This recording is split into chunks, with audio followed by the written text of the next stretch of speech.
صباح الخير أو مساء الخير على حسب توقيتكم. البودكاست النهاردة للرجال فقط. الراجل اللي على طول شايف إن البنت اللي معاه أو الست اللي معاه سواء كانت مراته خطيبته حبيبته اتغيرت والعلاقة بينهم بقت مستحيلة. المشكلة إن الست اللي معاك ما اتغيرتش.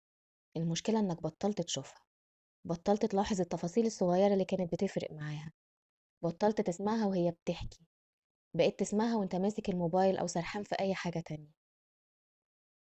هي ما اتغيرتش، هي بس بطلت تحاول، لأنها حاولت كتير واتكلمت كتير ووضحت كتير.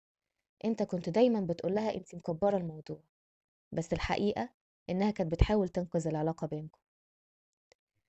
الست لما تتغير ما تفتكرش ان ده بيحصل في يوم وليلة، بيحصل بالتدريج.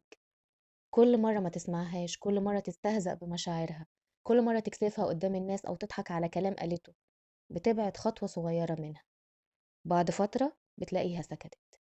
وسكوت الست مش راحة، سكوتها تعب خلاص وصل لآخره.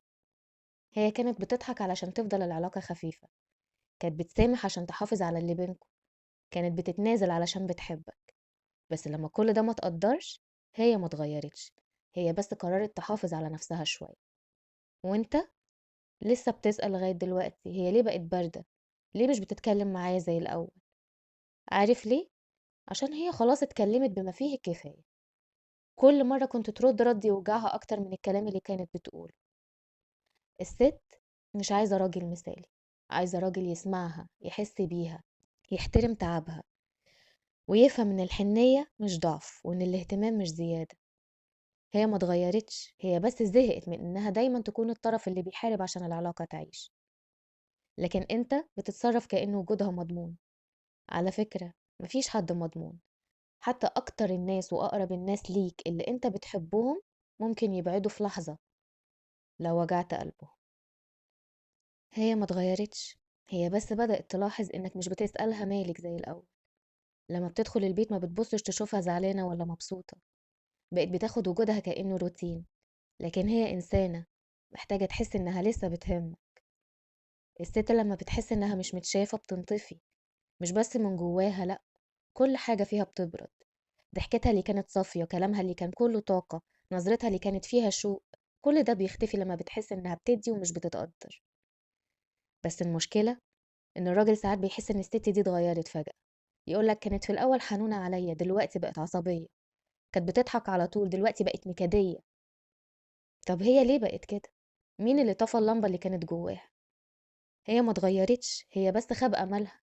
والخيبة دي مش دايما بتبقى بسبب خيانة أو كده، ساعات بتكون بسبب الإهمال، بسبب البرود، بسبب الكلمة اللي ما اتقالتش والحضن اللي ما اتاخدش في وقته.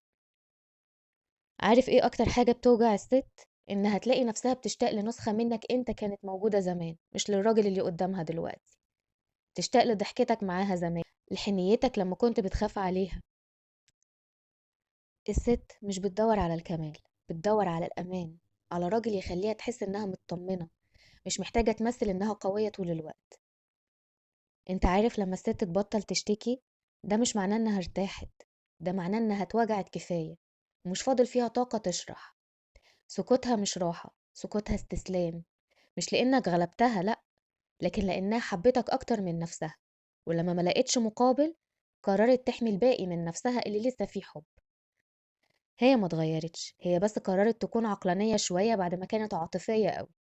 قررت تشوف الواقع بدل الأحلام، قررت توقف إنها تحارب لوحدها. وأول لما الست بتوصل للمرحلة دي، اللي بيحصل بعد كده إن الراجل بيبدأ يحس إن في حاجة غلط. مش بيلاقي نفس الكلام منها ولا نفس الاهتمام ولا نفس اللمعة في عينيها لما تشوفه.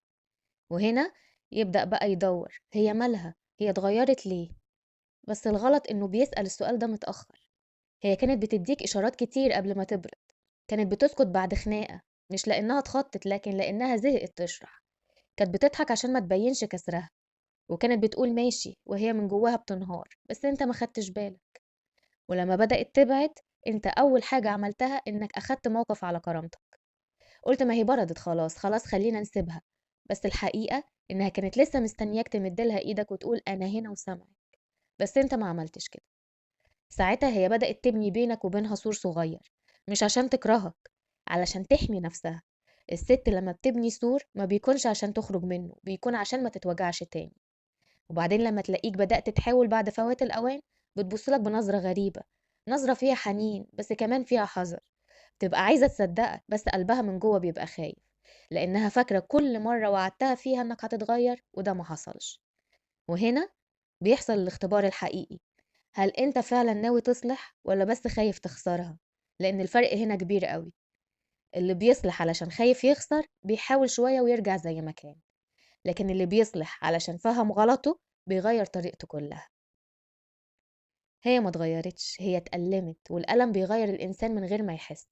بس لو انت فعلا شايفها تستاهل، ارجع بصدق، مش بكلام كبير ولا بهدايا، ارجع بالفعل، بنظرة، بكلمة بسيطة، بلحظة صدق فيها بتقول لها أنا فعلا آسف. وساعتها مش هينفع تلومها على اللي عملته، لأن اللي وجعها كان غيابك مش حضورك. من الآخر، الست مش محتاجة معجزة علشان ترجع، هي محتاجة بس إحساس بالأمان معاك، إحساس إنك مش هتوجعها تاني، إنك بقيت واعي أكتر معاها، إنك بقى عندك استعداد تسمعها. مش لازم تقول كلام كبير، الكلمة الحقيقية مش في حجمها، في صدقها. لما تقولها وهي طالعة من قلبك، هي هتحس بيها من أول حرف. حاول ترجع لطريقتك القديمة معاها، الضحكة اللي كانت بتخليها تضحك من غير سبب، الكلمة الحلوة اللي كانت بتهديها وقت الزعل، السؤال البسيط عليها عاملة ايه النهاردة. هي مش محتاجة مجهود خارق، هي بس محتاجة تحس انك لسه بتحبها زي الأول، وانك مش هتسيبها لوحدها وهي بتتعب. ما تستناش منها تبادر بعد كل اللي مرت بيه، خد انت خطوة حتى لو بسيطة، افتح كلام، اسمعها. اعرف ان الست لما تلاقي راجل بيحاول فعلا من قلبه بتلين حتى لو كانت مجروحة. هي مش عنيدة، هي بس كانت موجوعة. ولما تفهم ده، هتكتشف ان كل حاجة هتقدر تتصلح، بس لو الاتنين عندهم نية صافية. هي عايزة راجل يعرف قيمتها، مش لما تمشي، لأ وهي لسه جنبه. الست اللي بتحبك مش عايزة منك مال، عايزة منك راحة بال، وإحساس إنها مطمنة وهي معاك. خليك ليها بيت، مش ساحة معركة كل شوية تتعاركوا مع بعض. خلي كلامك دايما في حنية، حتى لو اليوم تقيل، حتى لو انت مضغوط، كلمة حلوة منك بس ممكن تغير اليوم كله. افهم إن العلاقة بينكم مش منافسة، العلاقة بينكم مشاركة، مش في مين عنده كرامة أكتر، مين عنده حب أكتر. الرجولة مش في إنك تغلبها بالكلام، الرجولة في إنك تحافظ على قلبها حتى لو كانت غلطت، تتعامل بعقل مش بعند. أقولك على سر يجيب معاك من الآخر. عارف أول ما أنت عرفتها كنت بتعمل إيه؟